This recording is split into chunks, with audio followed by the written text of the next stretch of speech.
सुदेश महतो झारखंड की राजनीति के बहुत अहम चेहरे, बहुत अहम नाम। लेकिन आज की तारीख में सुदेश महतो की स्थिति क्या है, आप इस वीडियो से समझिए कि करीब 3 दर्जन नेता जो इनकी पार्टी में शामिल होते हैं।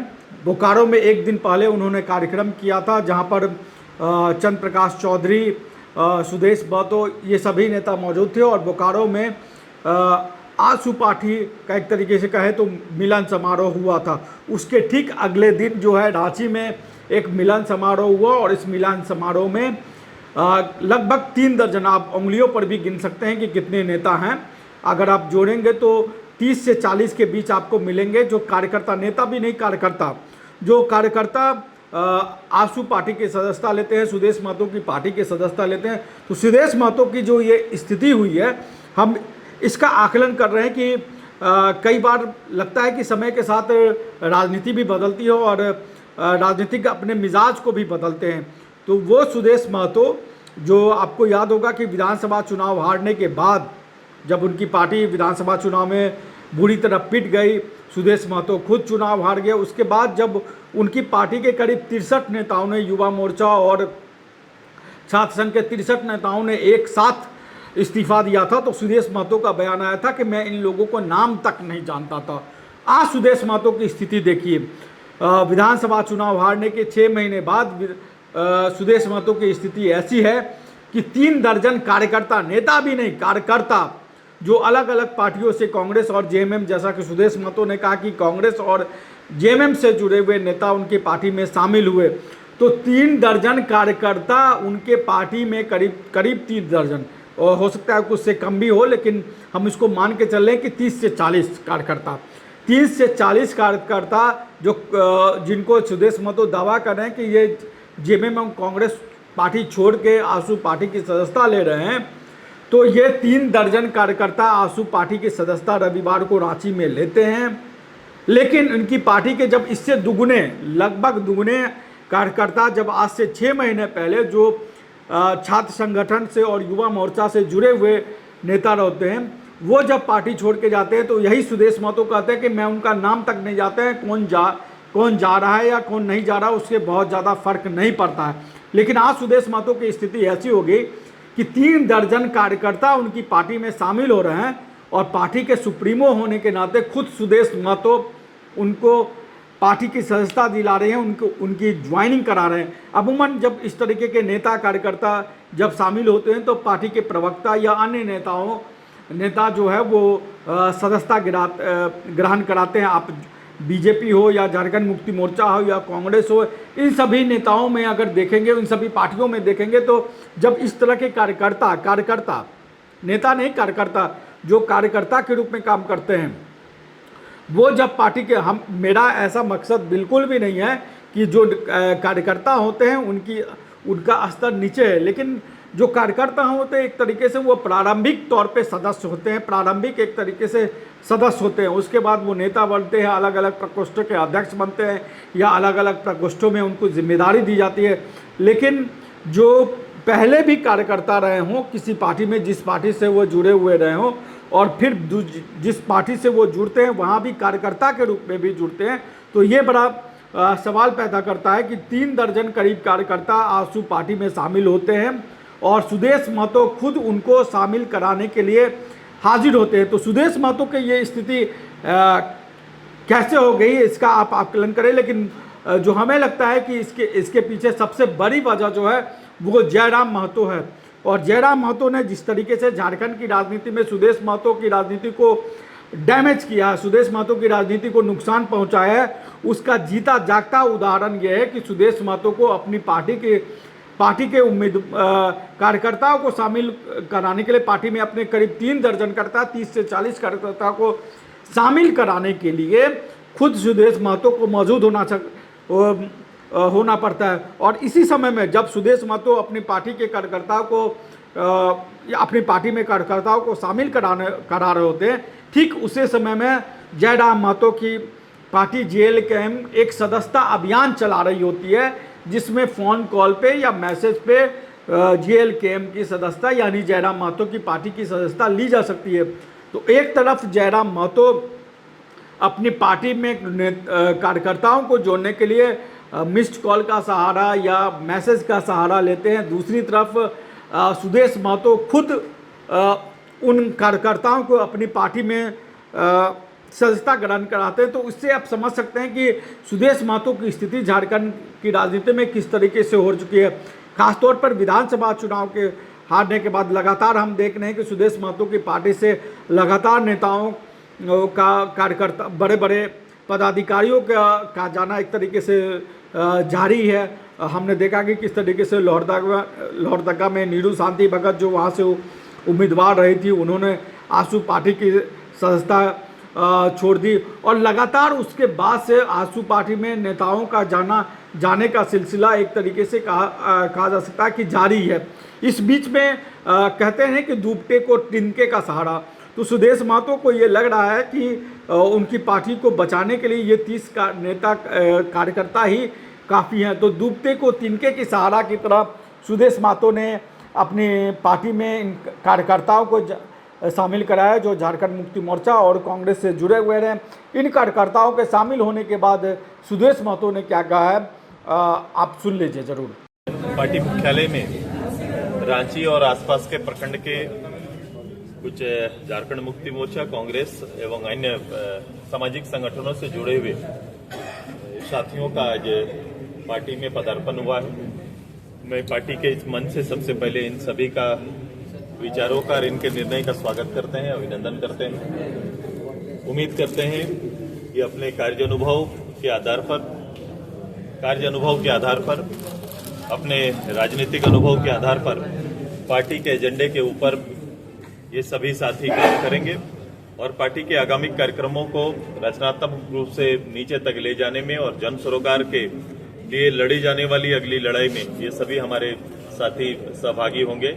इस उम्मीद के साथ अपने परिवार में इन सभी का हार्दिक स्वागत है, अभिनंदन है। दादा, अभी मानसून सत्र शुरू होने वाला है, तो आज या फिर एनडीए की क्या रणनीति सदन में दिखेगी और किस तरह से कौन कौन से ऐसे मुद्दे हैं जिसपे सरकार के सामने आप लोग से रखेंगे? देखो, वर्तमान समय में जो ये सेशन अभी आने वाला जो सत्र अभी आएगा, इसका कार्यावधि बहुत कम है। सबसे पहले इसके जो दिन निर्धारित किए गए हैं बहुत कम है। ओपन डिबेट के लिए भी सब्जेक्ट अभी सरकार ने डिक्लेयर नहीं किए, चूंकि कॉमन मीटिंग होगा तब जाके सब्जेक्ट आएगा। कोशिश क्षेत्रीय बार इसमें ज्यादा होती है कि विधायक अपना क्षेत्र के कुछ प्रॉब्लम्स लेके आते हैं, लेकिन दलीय रूप से हमारा जो एजेंडा रहेगा, हमारा एजेंडा निश्चित रूप से इस राज्य में सबसे ज्यादा जो वर्तमान समय में जो सबसे बड़ा विषय है कि लॉ एंड ऑर्डर का विषय है, कानून व्यवस्था का विषय। लॉ एंड ऑर्डर में और लॉ एंड ऑर्डर का सबसे जो गंदा स्थिति वर्तमान में है, जो माफियागिरी है या फिर सरकारी संसाधनों का जो दुरुपयोग हो रहा है, इसके ऊपर बेसिक फोकस रहेगा, जिसकी कई घटनाओं पर प्रत्यक्ष रूप से जमीनी रूप पे हम लड़ाई भी लड़ रहे हैं। साथ ही साथ लैंड, ये राज्य का सबसे बड़ा विषय है और जितनी घटनाएं घट रही है उसमें सबसे ज्यादा लोगों का प्रॉब्लम्स है जमीन को लेकर, और जमीन पे तो किसका है, अधिकार किसका है, कौन सा कानून काम कर रहा है। सरकार के 3-4 कानून जो यहाँ पर आने थे, सरकार ने सबसे ज्यादा प्रलोभन जिस विषय को लेकर दिया था, जिसमें महिला सम्मान योजना को लेकर ये 6 लाख 6.5 लाख लोगों का नाम क्यों काटा गया, किस परिस्थिति में काटा गया, पहले कानून क्या बना और बाद में ये क्यों चेंज हो रहा है, क्या पहले का रिश्ता केवल वोट के साथ था और दूसरा रिश्ता क्या है, संबंध किस रूप से है, उनकी योग्यता किस आधार पर तय किए थे पहले और अभी किस आधार पर है, ये बहुत बड़ा प्रश्न है। और लैंड मुआवजा को लेकर जो बड़ा इशू है यहाँ पर, वो विषय हमारा रहेगा। इन ठोस विषय को लेकर राजनीतिक रूप से हमारा दल और दल का नेतृत्व निश्चित रूप से वहां रखने का काम जमीन करेगा। का जिक्र आपने किया, अभी बहुत चर्चा में नगरी में रिम्स 2 निर्माण है, जिसमें कांग्रेस के अंदर भी विरोधाभास है। आपकी पार्टी और आप भी राज्य के मुख्यमंत्री रहे हैं, क्या देखते हैं रिम्स 2 के? देखो, इसके थोड़ा पीछे जाको, रिम्स 2 को लेकर थोड़ा पीछे जाइए। आप पीछे जाएंगे तो आपको वहां दिखाई देगा, ये सत्तारूढ़ दल जब ये सत्ता से बाहर थी तब इस लड़ाई को अपना हथियार बनाए थे। ये इशू को पब्लिक साइड से बोलते थे कि जमीन के लोगों को हिस्सा मिलना चाहिए, रैयत को हक मिलना चाहिए, ये बातें और चर्चाएं होती थी और इसमें इसके प्रमुख लीडर भी भाग लेते थे। आज जब सरकार इनके हाथ में है, सत्ता इनके हाथ में है, तो बनिस्बत इस परिवारों को लाभ देने के बजाय उनको एक पुलिस कैंप के रूप में वहां रखा गया और खेती से बेदखल किया गया है। दादा एक और सवाल है, अभी ओबीसी पॉलिटिक्स को लेकर कांग्रेस पार्टी लगातार दिल्ली में भी अभी कार्यक्रम चला, उसके बाद 1 तारीख को धरना, कांग्रेस के ओबीसी पॉलिटिक्स को झारखंड में कैसे देखें? देखो ये पार्टी राज्य के अंदर में राजनीतिक दृष्टिकोण से मैं समझता हूं कि स्पष्ट रूप से जो बेसिक जनाधार जो होना चाहिए वो जनाधार की तलाश में, वोट चुनाव और जीत का आंकड़ा इस फासले को तो बना लेते हैं लोग समय पर, विषय को लोगों को प्रलोभन के में हम लोग हमेशा कह रहे हैं चुनाव में प्रलोभन का एजेंडा ही इनकी जीत का बड़ा कारण बना है। इसलिए वो अभी फर्दर आगे की राजनीति के लिए एजेंडा ढूंढ रही है। एक सरकार स्थापित है लेकिन उनको एजेंडा पता नहीं, एजेंडा ढूंढ रही है। हम तो न्याय चाहते हैं। मैं पहले तो स्वागत इस बात का करता हूं कि भारत सरकार ने जातीय जनगणना करने का निर्णय लिया। आपको पता होगा 19 से लेकर लगातार जब से हुआ है या गठन के काल से ही यहाँ के बैकवर्ड कास्ट जो अदर बैकवर्ड कास्ट हैं उनको उनका आरक्षण देने, क्योंकि बिहार विभाजन के बाद से एक बड़ा नुकसान इस वर्ग को हुआ है। तत्कालीन सरकार ने ये कोशिश भी की आरक्षण बढ़ाया जाए। उस समय ये बाध्यता थी कि आप 50% से ऊपर नहीं जा सकते। बाद के समय के सरकारों का निर्णय बदला है और सरकार आगे गई है। 60% तक का रिजर्वेशन जब भारत सरकार ने सुनिश्चित कर दिया तो आप राज्य को ये अधिकार भारत सरकार की ओर से समय समय पर स्पष्ट हुआ है और माननीय जो सुप्रीम कोर्ट का भी इसमें बड़ा सहज रूप से ये निर्णय आया है कि ये निर्णय लेने का अधिकार राज्य सरकार को है कि राज्य के अंदर में रिजर्वेशन किस रूप से होगा। मैं कह रहा था कि रिजर्वेशन में भारत सरकार के जातीय जनगणना का हम स्वागत करते हैं। हमारे राज्य के अंदर में हमारी लड़ाई का एक हिस्सा, एक सफल एक पहल माना जा सकता है, एक अच्छी पहल है। लेकिन उसमें हमने कहा है कि जातीय जनगणना हो, लेकिन आरक्षण की सीमा भी उस समय जातीय जनगणना के बाद जनसंख्या के आधार पर सुनिश्चित होना चाहिए ताकि सभी वर्गों को सही रूप से जनसंख्या के अनुपात में उसको लाभ मिले। ये हमारा विषय है और ये हमारी भारत सरकार से और राज्य सरकार से भी ये हमारा लड़ाई रहेगा और हम पूरी कोशिश करेंगे कि इस विषय को हम लोग अपने राज्य में स्थापित कर पाए। बिहार में मतदाता पुनरीक्षण का जो काम है बिहार में, उसको लेकर झारखंड अभी आप जो है प्रक्रिया शुरू कर दी गई है, ताकि यहाँ कैसे देखते हैं? देखो ये अपने आप में काफी विवादित रूप से चल रहा है। वो राज्य सरकार अगर ये निर्णय लेती है तो हम इसको मानेंगे कि एक शुद्धिकरण का काम चल रहा है अभी, लेकिन यहाँ इलेक्शन है ही नहीं। सरकार चाहे तो करे। और दूसरा एक मामला, मूल एजेंडा आप पूछ रहे थे, तो हमारा एजेंडा ये भी निश्चित रहेगा कि ये जो नगर इकाई का चुनाव सरकार समयबद्ध करे, समय से करे। ये हमारी एकदम बहुत, हमने इसमें काफी डिमांड किया। हमने आरक्षण की बात की। 10,000 से ज्यादा लोगों का आरक्षण पंचायती राज इलेक्शन में सरकार ने मार दिया। उसके बाद जब अभी नगर इकाई का चुनाव होना था उसमें भी हड़बड़ी दिखा रहे थे। सरकार ने यहाँ तक कि कोर्ट को आश्वासन दिया कि ट्रिपल टेस्ट कराएंगे। ट्रिपल टेस्ट कराने का जो इनका रहा रवैया उसको आप देख लीजिए। वो अभी शंका के घेरे में है। वो सही रूप से लोगों के घर तक कोई नहीं पहुंचा और ये किस रूप से इन्होंने ट्रिपल टेस्ट करा लिया, ये एक बड़ा प्रश्न है जिसको हम लोग सरकार के सामने, सरकार विधानसभा में हम लोग आक्षेप करेंगे। और ये जनता की लड़ाई है, ये आम आवाम की लड़ाई है। एक इतना बड़ा वर्ग इस रूप से जनता खेलना चाहेगी उनकी भावना के साथ, ये होने नहीं देंगे। और ये पिछड़ा का बेसिक लड़ाई अगर कोई लड़ रहा है तो आजसू पार्टी लड़ेगा, क्योंकि सब्जेक्ट से बहुत दूर है कांग्रेस ने विषयों की अवहेलना की है, वो विषय के साथ नहीं चल सकते। सुदेश जी, 2 सवाल है कि राहुल जी अब कह रहे हैं कि हमको सत्ता दीजिए देश का, और ये 60% का जो स्लैब है, 10% इकोनॉमिकल बेसिस पे और 50% हम इसको तोड़ देंगे। तो क्या तोड़ देंगे कहने का मतलब इस स्लैब को हटा देंगे, जो कानूनी बाध्यता है कि 50% का जो स्लैब है रिजर्वेशन का, ये तो अब हट चुका है। ये रहा कहाँ? जब आप 50 से 60 में चल गए तो ये बाध्यता कहाँ रह गई? कई राज्यों में अभी चल रहा है, कई राज्यों में 50 से ऊपर का रिजर्वेशन लोगों को प्राप्त है। तो क्या आजसू पार्टी आगामी चुनाव लोकसभा में कांग्रेस के इस मूड के साथ रहेगी या मैनिफेस्टो के साथ रहेगी कि हाँ रिजर्वेशन 75% हर जगह? कांग्रेस समय समय पर विषयों को बदल रही है। ये पूरा देश कांग्रेस ने ही चलाया है। कांग्रेस ये क्यों भूल रही है कि बीच के काल में ये कार्यकाल जो उनका रहा है, उस समय ये तो निर्णय वो ले सकती थी। अचानक अभी एक वोट बैंक का जब बिखराव हुआ, जब अपने हाथ से वोट बैंक निकल गया तब आप सोच रहे हैं बैकवर्ड की। ये रिजर्वेशन के ऊपर अगर किसी ने बड़ा प्रहार किया है तो उन्हीं को दोषी न मानेंगे, जो लंबे समय तक, ऐसा नहीं है कि वो दूसरी पार्टी रही, मूल पार्टी रही, कई प्रधानमंत्री उनके घर और परिवार से लोग आए हैं। तो आपके सरकार में कई संस्थानों का नाम बदला गया, जैसे यूनिवर्सिटी का आप लोगों ने श्यामा प्रसाद मुखर्जी को दिया, फिर कमल क्लब का, फिर उसके बाद जो अटल क्लिनिक का, सरकार सबका नाम बदल दी है, मदर टेरेसा नाम रख रही है, बीजेपी सड़क पर है, आंसू का स्टैंड। देखो मैं बड़ा स्पष्टवादी हूँ इस विषयों पर। मैंने कल भी बोकारो में अपने कार्यक्रम में इस बात का जिक्र किया था।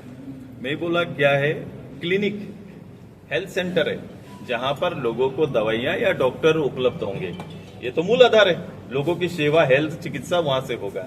तो मैं तो इस बात का हूं कि नाम जिसका रखिए, नाम से काम नहीं बदलेगा, काम बदलेगा सरकार के इरादे से। ये सुनिश्चित करिए कि क्लिनिक में लोगों की हेल्थ की सेवा बेहतर रूप से हो, डॉक्टर उपलब्ध रहे, दवाइयां उपलब्ध रहे और लोग कहें कि इस जगह से हमारा बेहतर सेवा हो रहा है। नहीं तो किसी बड़े आदमी का नाम रख दीजिए, वो उसका नाम आप बदनाम ही करेंगे। कोयला को लेकर जिस तरीके से सांसद जन प्रकाश चौधरी गए, वहां पे धक्का मुक्की हुआ, इलीगल माइनिंग का मामला आ रहा है, राज्य सरकार कह रही है कि केंद्र जिम्मेदार है, सीसीएल का काम है ये सब देखना। बीजेपी वाले कह रहे हैं कि इलीगल डिगिंग हो रहा है, सीसीएल कैसे उसको स्टॉप कर सकते हैं? ये देखो दोनों की जवाबदेही है, ये इसमें मैं भारत सरकार, राज्य सरकार, सीसीएल और राज्य प्रशासन का, जिला प्रशासन की भी जवाबदेही दोनों के बराबर है। और इसमें कहीं ना कहीं आपको देखेंगे कोई बड़ा खेला इसके अंदर है। सभी लोग ये स्वीकार करते हैं, आम लोग स्वीकार करते हैं, आप पत्रकार हैं, आप भी स्वीकार करते हैं कि गलत रूप से जो खान संपदा का दोहन हो रहा है। और ये दोहन अगर हो रहा है तो सरकारी संरक्षण में हो रहा है कि दोनों के अपने दायित्व हैं। खान संपदा निहित है, उसका पूरा कमांडिंग है सीसीएल, बीसीसीएल, ईसीएल के ऊपर में, और दूसरा लॉ एंड ऑर्डर की पूरी जिम्मेदारी राज्य सरकार के ऊपर में है। जब तक ये दोनों में गठबंधन ना होगा तब तक ये चीजें आगे नहीं बढ़ पाएंगी, ये चीजें नहीं हो पाएंगी। अगर घटना घटी है तो सांसद, एज ए सांसद वहां पर उनका जाना लाजमी था।